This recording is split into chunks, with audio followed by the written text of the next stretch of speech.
Саламатсыздарбы, урматтуу колдонуучулар. Сиздер сураган жаңы предметтер сайтка кошулду. Кирип, ошол эле ссылка менен кирип иштетсеңиздер болот.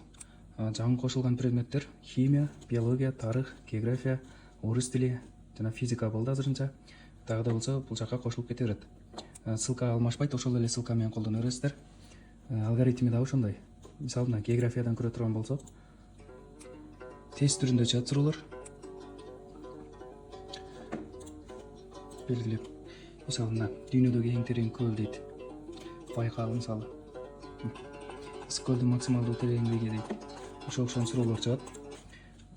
Ошол мына тарыхтан деле англис тил, орус тил, биология, физика, биологиядан сурагандар үчүн ар бир предмет боюнча өзүнө тиешелүү суроолор чыгат. Фотосинтез мисалы.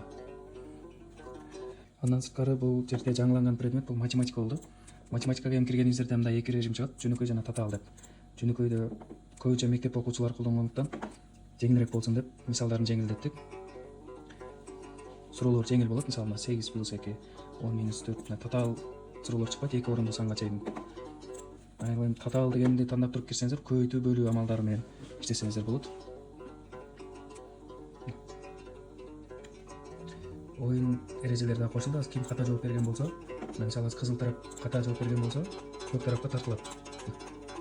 Ката жооп бергенде тартылып утуп калыш керек экен, ошол жооп берип атканда ойлонуп жооп бере турган болот да. Жеңгенден кийин ушундай жыйынтык чыгат. Оюндун эрежелери бар. Андан сырткары сиздерге дагы ушул жерге ссылка кошуп койдук, кошумча оюнчуларды топторго бөлүү. Көпчүлүгү мисалы сурап тур, топторго кантип бөлөбүз деп окуучуларды. Ушул ссылка менен кирип бөлүп алсаңыздар болот. Бул жерге мисалы ошол окуучулардын аттарын жазасыздар. Мен даяр жазып койдум да. Аттарын, фамилияларын кошо жазсаңыздар болот. Мисалы, бул жерде 15 студент бар азырынча. Мен жазып алгандан кийин топтордун саны деп турат. Мисалы, 2ге бөлө турган болсоңуздар санын жазып, топторду түзүү деген бассаңыздар, ошол окуучуларды рандом түрүндө 2 командага бөлүп берет. Анан ушул боюнча ойнотсоңуздар болот. Кааласаңыздар 4 команда деп туруп 4кө бөлсөңүздөр деле бөлүп берет. Ушул ссылканы колдонсоңуздар болот. Сайттын негизги баракчасына жайгаштырылган.